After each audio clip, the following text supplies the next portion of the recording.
तो स्वागत है फिर से आपका आपके इस नए सेशन में। और इस नए सेशन में हम लोग फिर नए सवालों के सिलसिले को लेके चलते रहेंगे। आशा है आप लोग बिल्कुल स्वस्थ होंगे और अपनों अपना और अपनों का ख्याल रखते होंगे। तो स्वागत है फिर से। चलिए हम वीडियो को स्टार्ट करते बिना किसी देरी के। हम लोग इससे पिछले वाले वीडियो में 8 नंबर तक सवाल बना लिए। आज हमारे पास 9 नंबर का सवाल है और उसके बाद जो 12 तक सवाल है हमारा उसको कंप्लीट करेंगे, जो हम लोग स्टार्ट करते हैं। अब 9 नंबर का सवाल हमारे पास है। 9 नंबर का सवाल ये है कि ये certain sum amounts to 4300 in 3 years. मतलब कोई भी अमाउंट जो है अमाउंट वो हमारा 4300 मतलब 43 हो जाता है टाइम, जिसमें 3 इयर्स लगता है। फिर से होता क्या है कि अमाउंट जो हमारा वो 51 और इसमें जो टाइम लग रहा है इसमें टाइम लग रहा है हमारा 4 इयर्स। और हमारा SI की बात हो रहा है। एक SI मतलब यहाँ पे जो बात हो रहा है वो SI की बात हो रहा है। फाइंड द इनिशियल सम मतलब पहला जो हमारा सम है, कहने का मतलब जो P मतलब प्रिंसिपल है, इन दोनों जो कंक्लूजन है, दोनों जो हमारा एस्टिमेट या दोनों जो हमारा दिया हुआ स्टेटमेंट, उस स्टेटमेंट का जो P है जो कि बिल्कुल सेम होगा दोनों के लिए P, क्योंकि एक ही P जो है 3 साल में कुछ और बना रहा है और एक ही P 4 साल में कुछ और बना रहा है। तो हम लोग P को निकालते हैं बस। तो बहुत आसान है। हम लोग जैसा एक इसमें बहुत इंपॉर्टेंट चीज ये कि अमाउंट होता है वो P प्लस SI जो होता है। तो यहाँ पे हम लोग का जो अमाउंट होगा वो 400 इतना होगा और P प्लस SI। ये पहला केस के लिए यहाँ पे ये वाला बात है। जहां से अगर SI देखा जाए तो वो हो जाएगा ये हमारे पास, अच्छा ये हो जाएगा ये, ठीक। ये पहला केस के लिए बात हो गया जो हम लिख चुके हैं। और दूसरा केस के लिए बात ये होता है कि आपका जो SI है वो हो जाएगा 51,000 माइनस हमारे पास P। इसी तरह से पहला केस के लिए, अच्छा इसको बाद में लिखेंगे, कोई दिक्कत की बात नहीं है। यहाँ पे 1 हो जाएगा। 1 के लिए हम लोग के पास ये, हम लोग के पास फिर एक फॉर्मूला होता है SI बराबर होता है P into R into P by 100। और SI का वैल्यू हमारे पास मिला हुआ है जो कि यहाँ पे ये है हमारा। P का वैल्यू निकालना, R हमको निकालना, T हमको दिया हुआ 3 इयर्स बाय 100। काम ये किया जाता है कि 4300 बराबर P plus P 3PR bye 100 लिख सकते हैं। PR इस P को इधर भेज दिया गया और PR 3 यहाँ 100 हो गया। अब उसके बाद हम लोग जानते हैं कि यहाँ पे ये आ गया, तो इसको हम लोग, ये पहला केस था, इसको हम पहला स्टेटमेंट मान लेते हैं। अब आते हैं दूसरे की ओर। और दूसरे हमारे पास ये कि यहाँ इसी की तरीके से कि P प्लस SI होता है और ये हो गया यहाँ पे ये, जो कि हमारे पास P प्लस SI जो हमारे पास होगा वो यहाँ पे यही होगा और SI जो हमारे पास हो जाएगा वो इतना हो जाएगा। अब इसको इस वाले जितना भी हमको दिया हुआ है डाटा, उस डाटा पे हम लोग क्या करते हैं, इसको पुट करते हैं। SI बराबर होता है PRT बाय 100 बराबर वो ये माइनस P। फिर से T का वैल्यू दिया हुआ जो कि 4 इयर्स है, तो यहाँ पे हम लोग 4PR बाय 100 बराबर 5 ये और ये। यहाँ से दूसरा इक्वेशन ये आता है कि दूसरा जो स्टेप है वो ये आता है प्लस ये इक्वल टू यहाँ पे ये। अब यहाँ से हमारा दूसरा केस ये बना। पहला ये वाला हमारे पास बना या इक्वेशन और दूसरा इक्वेशन हमारे पास ये वाला बना। अब दोनों को इक्वेट करते हैं तो अब जो नेक्स्ट हमारा स्टेप होगा वो नेक्स्ट स्टेप में हमारे पास क्या है कि यहाँ पे ये है P प्लस 4PR बाय 100 और यहाँ पे हमारा दूसरे के लिए ये है जो कि यहाँ पे ये है।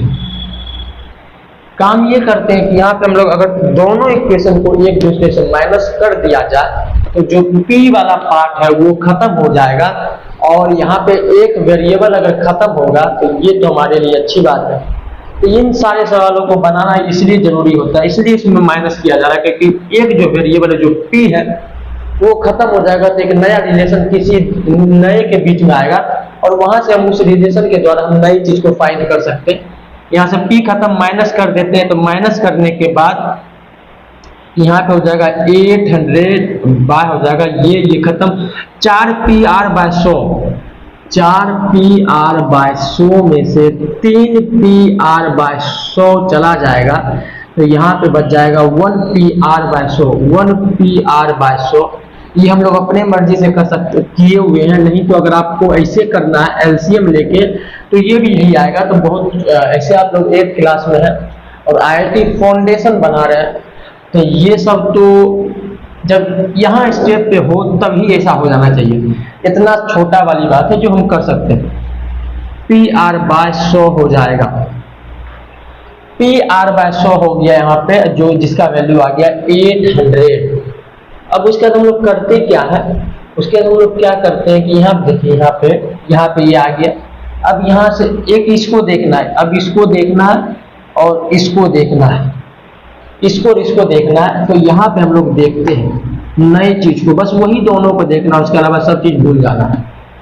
तो वही दोनों को देखना है। तो हम लोग देखते हैं कि यहाँ पे 400, यहाँ पे नया एक आता है मोर सवाल में p हमारे पास ये है प्लस 3pr/100, ये pr/100 का वैल्यू 800 आ गया या 800 आ गया, तो यहाँ पे पुट कर सकते हैं, जो कि अब हमारे पास 800 आ जाएगा, जहां पे तो ये आ गया। अब हम लोग जानते हैं कि ये हमारे पास है, ये हमारे पास 2400 बन जाएगा, जहां से हमारे पास ये माइनस ये बराबर p, और ये करके दिखाओ। तो 3 में से 4 जाएगा तो यहाँ जाएगा 9, 3 में से 2 जाएगा तो जाएगा 1, मतलब p बराबर 1900, मतलब 2000, मतलब 2000 में एक कम। और यहाँ का जो p का वैल्यू था वो हमारे पास ये आ गया। तो किस तरह से बना, एक बार हम शॉर्ट रिवीजन करवा देते हैं। सवाल ये कह रहा था, सवाल 2 तरह से बना हुआ था, 2 पार्ट में था। पहला पार्ट में ये दिया हुआ था, दूसरे पार्ट में ये दिया हुआ। लेकिन दोनों सवाल में लोग जानते हैं, दोनों पार्ट में जानते हैं, दोनों जो हम लोग के पास दिया हुआ हमारे पास जो दिया हुआ स्टेटमेंट है, हमारे पास जो दिया हुआ है उसमें हम लोग जानते हैं कि p सेम होगा, उसमें हम जानते हैं r सेम होगा, t बदला हुआ है, t बदला हुआ है, p सेम है, r सेम है। तो हम लोग जब दो वेरिएबल सेम है तो बिल्कुल कर सकते हैं। तो वही किए हम लोग। जो पहला वाला हमारे पास था, यहाँ पे ये अमाउंट दिया हुआ था जो कि सवाल में लिखा हुआ था। हम लोग जानते हैं जो फॉर्मूला हमारे पास सिंपल इंटरेस्ट में होता है, सिंपल इंटरेस्ट के अवज में अगर हमारे पास फॉर्मूला हो तो p into R into T by 100 होता है। लेकिन CI में हम लोग का जो फॉर्मूला होता है, जो जनरल फॉर्मूला है, वो अमाउंट पे निकल के आता है। लेकिन SI पे हमारा अमाउंट पे निकल के नहीं आता, वो हमारा SI पे ही निकल गया था। मतलब कि मेनली जो जनरलाइज जो फॉर्मूला है वो SI ही होता है। तो इसलिए हम लोग यहाँ पे पहले SI को निकाल लेंगे और इस SI को निकाल के दूसरा स्टेप में हम लोग यहाँ आएंगे और यहाँ आकर के हम लोग एक नया इक्वेशन बना लेंगे। जैसे यहाँ की ये सेम एज हम लोग दूसरे वाले पार्ट में करेंगे, क्योंकि दोनों पार्ट तो सेम ही है, खाली डाटा का मतलब कि अलग है, डाटा अलग है। जहां से हम लोग दूसरा इक्वेशन निकाल लेंगे सेम इसी मेथड से। अब दोनों जो हमारे पास है उसको आमने सामने रखा जाएगा और आमने सामने रख के एनालिसिस हम लोग करेंगे। एनालाइज ये करेंगे कि हम लोग जानते हैं कि P दिया हुआ, R दिया हुआ, दो हम लोग के पास वेरिएबल है और दोनों वेरिएबल है, तो उसमें से एक वेरिएबल को कैसे भी खत्म कर दिया जाए। तो माइनस करेंगे तो हम लोग खत्म हो जाएगा, फिर भी हमारे पास 2 वेरिएबल आएगा। लेकिन एक नया जो हम लोग के पास जो था P, वो तो खत्म हुआ। अब जो वेरिएबल होगा वो कम होगा और ये वेरिएबल जो है PR/100, इसका यूज हम लोग यहाँ कर देंगे और यहाँ के यूज से हम लोग जानते हैं कि जो ये P है वो निकल के आ जाएगा, क्योंकि इन दोनों का वैल्यू हम लोग के पास 1 में मिला हुआ यहाँ पे ये है। और यहाँ से बस हम लोग के पास सीधा सिंप्लीफिकेशन के बाद P निकल के आ गया। शायद 9 नंबर का सवाल इससे अच्छा तो समझा नहीं सकते हैं, और ये सबसे बेस्ट मेथड है समझाने का। और 9 नंबर यहाँ कंप्लीट होता है। हम 10 नंबर, हाँ 10 नंबर की ओर अग्रसर या आगे बढ़ते हैं। तो चलिए 10 नंबर सवाल बनाते हैं। तो चलिए आगे बढ़ा जाए 10 नंबर सवाल की ओर। 10 नंबर सवाल हमारे पास दिया हुआ कि a certain sum amounts to 4,300 in 3 years and to 5,200 in 6 years. Its simple interest, find the amount of interest for 3 years. अच्छा, ये दिया हुआ है यहाँ पे ये, और दिया हुआ है कि यहाँ पे जो अमाउंट है वो हमारा यही डाटा है जो पिछले वाली डाटा था, और उसके बाद 4 इयर्स टाइम जो दिया हुआ है 4 इयर्स के लिए, और फिर हमारे पास दिया हुआ है कि अमाउंट जो है वो दिया हुआ है ये, और जो टाइम दिया हुआ है वो दिया हुआ है 6 ईयर के लिए। अब हमारे पास दिया हुआ है किसी में, तो find the amount of interest. अच्छा, अमाउंट ऑफ इंटरेस्ट, एसआई का इंटरेस्ट, एसआई का जो अमाउंट है ये कह रहा है, ये नहीं कि एसआई का जो वैल्यू है, मतलब value of SI, value of SI मतलब कितना हमारे पास लगा ब्याज, वही हमको बताना है 3 इयर्स के लिए, फॉर 3 इयर्स। यही हमारे पास दिया हुआ है। तो बिल्कुल ये जो पहला वाला जो हम लोग का सवाल था उसी सवाल से मिलता जुलता सवाल है, लेकिन पीछे वाला सवाल का कुछ एडवांस वर्जन यहाँ दिया हुआ है, और उसी एडवांस वर्जन मतलब पिछले वाले सवाल की तरह ही चलना है और उस सवाल की तरह चलना है, और लेकिन थोड़ा सा इसमें ज्यादा करना है। तो फिर से वही करते हैं, जो पहला वाला हमारे पास था, जो अमाउंट दिया हुआ है वो ये दिया हुआ है, और फिर से हमारे पास अमाउंट का एक फॉर्मूला होता है कि SI प्लस P, और ये हमारे पास ये दिया हुआ है, जबकि SI हमको नहीं दिया, जबकि P भी नहीं दिया, और ये हमारे पास ये एक इक्वेशन यहाँ बन के निकल के आएगा। सेम यही काम हम लोग करेंगे। अच्छा, इसी को कर लेते हैं आगे। अब हम लोग थोड़ा सा P into R into T/100, और यहाँ पे हम लोग के पास अच्छा लिख सकते हैं, क्यों नहीं लिख सकते, P प्लस 4R। अब T का जो वैल्यू 4 था वो रख देते हैं, 4PR/100। ये हमारे पास पहला इक्वेशन बन के आता है।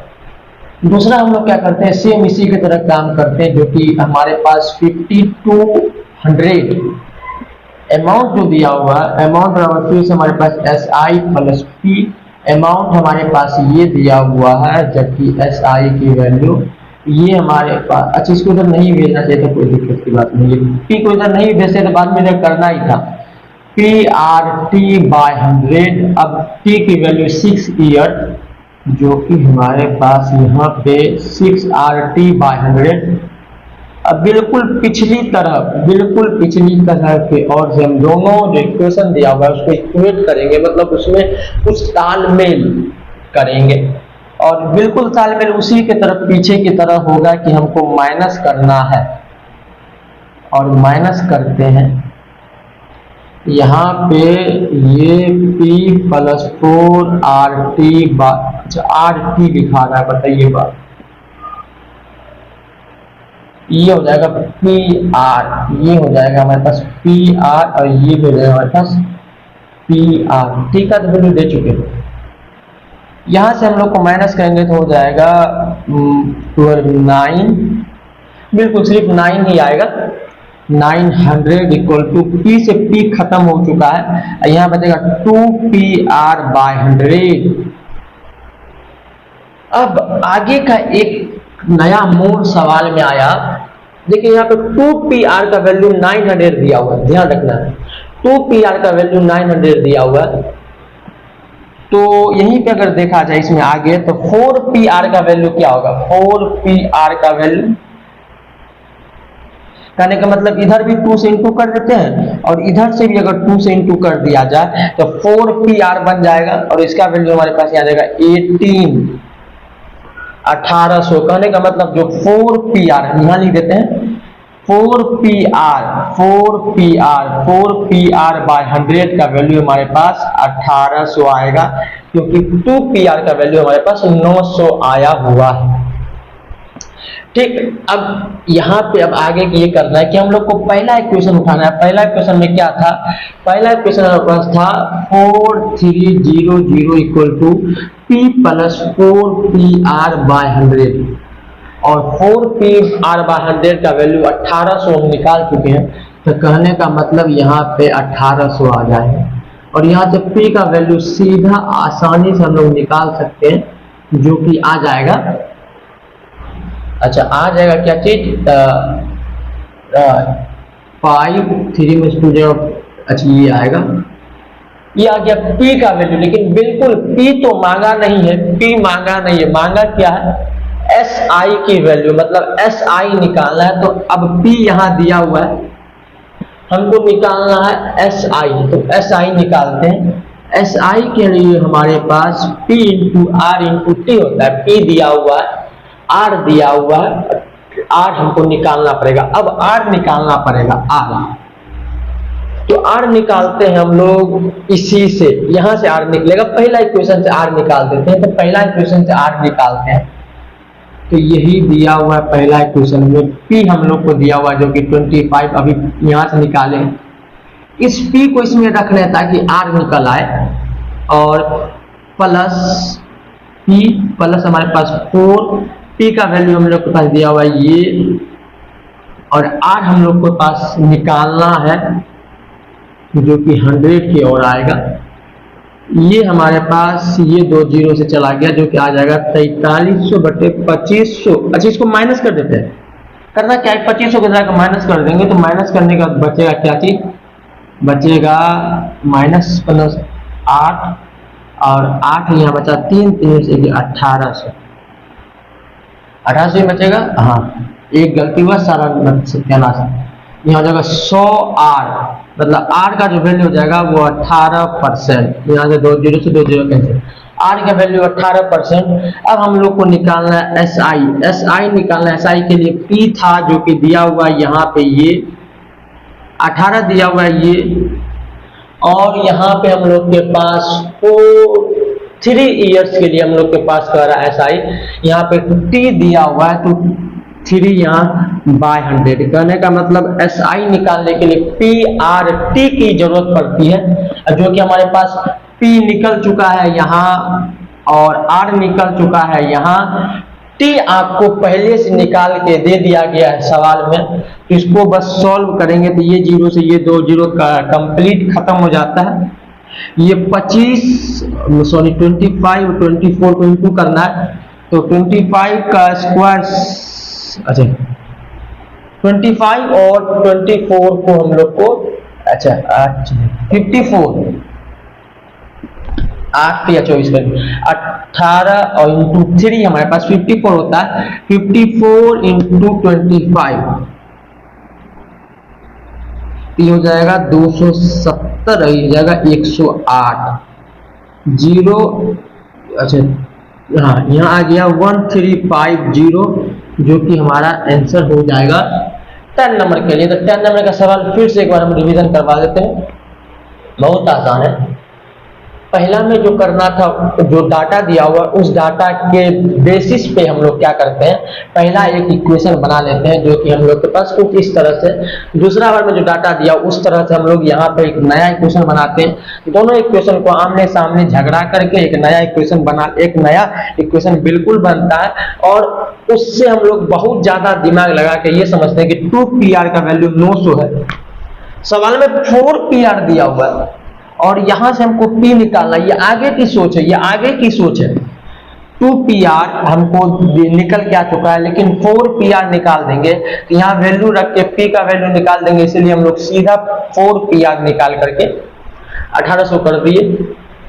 यहाँ के बाद यहाँ आए 1800 P, इसको यहाँ के माइनस P का वैल्यू 25 और 100 आ चुका है। जबकि यहाँ पे अब हम लोग क्या करते हैं कि P है, T है, R कहाँ है, तो R हम लोग निकालने के लिए यहाँ पे इसको अमाउंट यहाँ पे ये वाला किए, या कहे तो यही वाला यहाँ रखे, उसके बाद इसको पूरा सॉल्व किया, R का वैल्यू आ गया।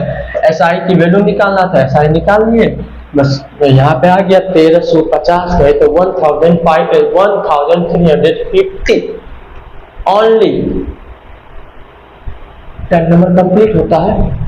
उसके बाद हम लोग चलते हैं 11 नंबर की और 11 नंबर भी हम लोग का उसी तरीके से आसान होगा।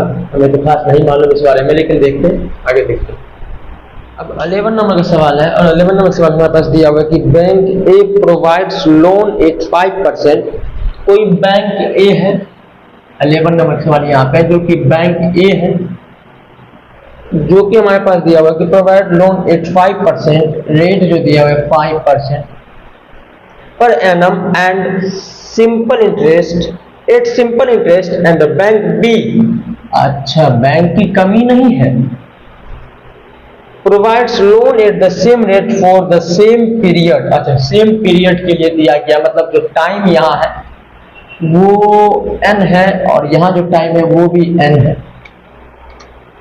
ठीक, देन अब उसका दिया हुआ है कि then which bank is preferable for a person to take a loan.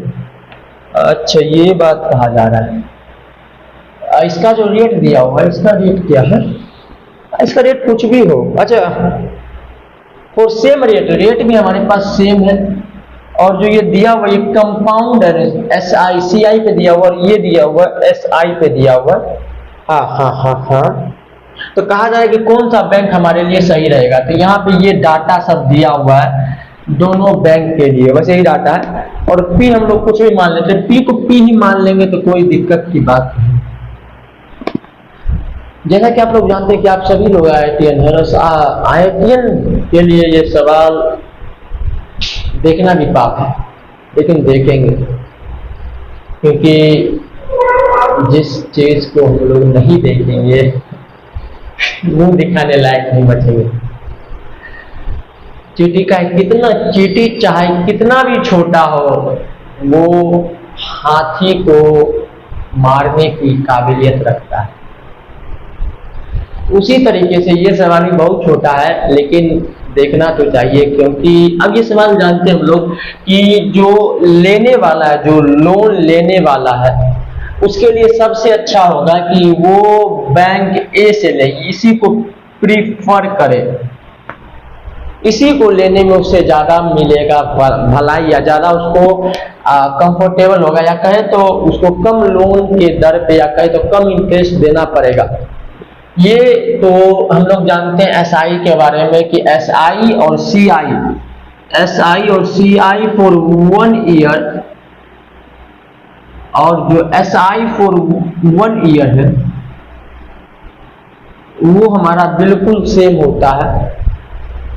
लेकिन अगले ही पल जब दूसरी ईयर में हम लोग आते हैं, इसके दूसरे स्टेज में पहुंचते हैं, तो फिर हम लोग SI के मुकाबले में बहुत ज्यादा हम लोग इसको इंटरेस्ट का बहुत ज्यादा जो कीमत होता है वो बढ़ जाता है, मतलब इंटरेस्ट का जो वैल्यू बढ़ जाता है। क्योंकि CI और SI अलग इसलिए हुआ है क्योंकि CI का जो 2 ईयर्स, 3 ईयर, 4 ईयर, 5 ईयर जो आगे का ईयर्स है, उसमें हम लोग को ज्यादा इंटरेस्ट देना पड़ता है। और यहाँ की बात रहे कि दोनों फर्स्ट ईयर के लिए दोनों सेम होगा, लेकिन जो लोन ले रहा है वो 1 साल के लिए ले तो कोई भी ले ले, ठीक पक्का। अगर 1 साल के लिए लेते तो दोनों में से कोई भी ले ले, कोई दिक्कत की बात नहीं। लेकिन अगर उससे 1 साल से ज्यादा हो सकता है तो उसको जो है SI वाला ही लेना चाहिए, क्योंकि SI में कम इंटरेस्ट है। लेकिन यहाँ पे हम लोग का जो आंसर आएगा वो SI में ही आएगा। क्यों? क्योंकि ये नहीं बताया जा रहा है कि टाइम क्या, टाइम n है। तो n है तो कहने का मतलब हम लोग का पास 2, 3, 4, 5, 6, 7, 8 साल भी हो सकता है। इसलिए SI जो है वो ज्यादा बेस्ट रहेगा किसी के लिए भी लोन लेने के लिए। और इसी के अगर हम बोले तो बहुत आसान है, देखिए हम कर देते हैं।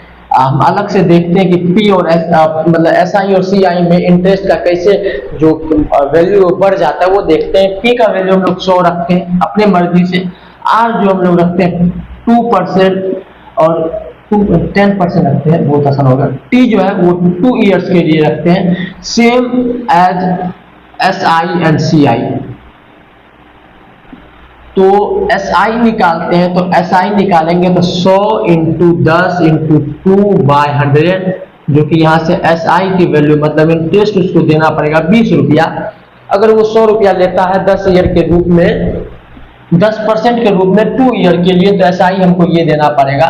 और CI की बात करें, CI में फॉर्मूला होता है P इंटू 1 प्लस R/100, और यहाँ से P का वैल्यू 100 इंटू 1 प्लस R की वैल्यू 10, 100, और जहाँ पे 2 यहाँ लगाना हम भूल गए, अब लगा दिए। तो शाम का भूला, अगर सुबह का भूला सॉरी शाम को घर आए तो उसे भूला नहीं कहते। यहाँ आ गया 1 to 1 जो कि अमाउंट की वैल्यू है, और CI निकालना है तो 1 to 1 में से हम लोग को 100 माइनस करना पड़ेगा 21। देखिए यहाँ SI की वैल्यू 20 आया, यहाँ की SI की वैल्यू 21 आया। इसका मतलब हम लोग को CI के लिए, CI में हम लोग को ज्यादा इंटरेस्ट पे करना पड़ जाता है, इसीलिए जो भी लेगा लोन उसको SI में लेना चाहिए। ये हम लोग एक सिंपल वैल्यू पुट करके हम लोग देख लिए हैं। और 11 नंबर का सवाल यहाँ ऐसे भी कंप्लीट होता है। अगर वैसे हम CI और SI का जो ब्रीफ में जो इसका डिफाइन किया जाए या ब्रीफली इसको जो समझाया जाए वो हम बना चुके हैं उसके वीडियो को, और जो मेरा एडिटर है उसको भी हम दे चुके हैं, वो शायद एडिट कर चुके हैं भैया, मेरा दोस्त ये पार्टनर, तो वो एडिट कर चुका होगा, तो उसको भी अपलोड कर देंगे। और ये अगर उस वीडियो को आप लोग देखेंगे तो ये समझना बहुत आसान है। और यहाँ तो मतलब कि एक जनरल वैल्यू रख के, जनरल के तौर पे हम ला ही दिए और बता दिए कि 21 और 20 रुपये में 20 रुपया देना ज़्यादा जरूरी है एज कम्पेयर टू 21 रुपीज़। तो 11 नंबर का सवाल यहाँ कंप्लीट होता है। 12 नंबर का सवाल चलते हैं। 12 नंबर का सवाल है कि if P is the principal, R is the rate of interest per annum एक साल के लिए, and N is the time period, then find the amount at the end of nth year if the interest is compounded yearly। मतलब यहाँ पे 12 number का सवाल में गिवन है जो कि P के रूप में, R के रूप में, T N के रूप में, और इंटरेस्ट का जो हमारे लोग के पास जरिया है वो CI के रूप में। तो पूछा जा रहा है कि हमारा क्या चीज को हो रहा है कि if the interest is compound yearly, तो यहाँ पे क्या होगा हमारा अमाउंट। तो अमाउंट का फॉर्मूला हम लोग जानते हैं कि फॉर्मूला हम लोग को बताया हुआ है कि ये होगा यहाँ फॉर्मूला। कहने का मतलब ये जो कंपाउंड इंटरेस्ट का जो डिफिनेशन है इन इंग्लिश, वही 12 नंबर का सवाल था। और यहाँ पे अमाउंट का फॉर्मूला तो यही होता है 12 नंबर का सवाल। लेकिन अगर ये फॉर्मूला कैसे आया ये भी जानना बेहद जरूरी है, बेहद जरूरी है कि ये फॉर्मूला आया कैसे। और वो वीडियो अभी तो हम लोग के पास इस वीडियो में सवालों की सीरीज को चलाया जा रहा है, लेकिन SI और CI का जब मेजर डिफरेंस वाला वीडियो आएगा, उस मेजर वाले डिफरेंस वाले वीडियो में SI का भी फॉर्मूला और CI का भी फॉर्मूला वो भी हम लोग को पूरी तरीके से डिफाइन किया जाएगा। तो वो भी हम इस सवालों की सीरीज को बिना खत्म किए बीच में उसको भी हम डिफाइन करेंगे। वैसे बनाए वो वीडियो को अब पूछते हैं हम आगे, तो उसके बाद हम इसको अपलोड करते हैं आगे। तो फिर हम बढ़ते हैं आगे, आप भी बढ़िए आगे, तो और बढ़ते हैं आगे।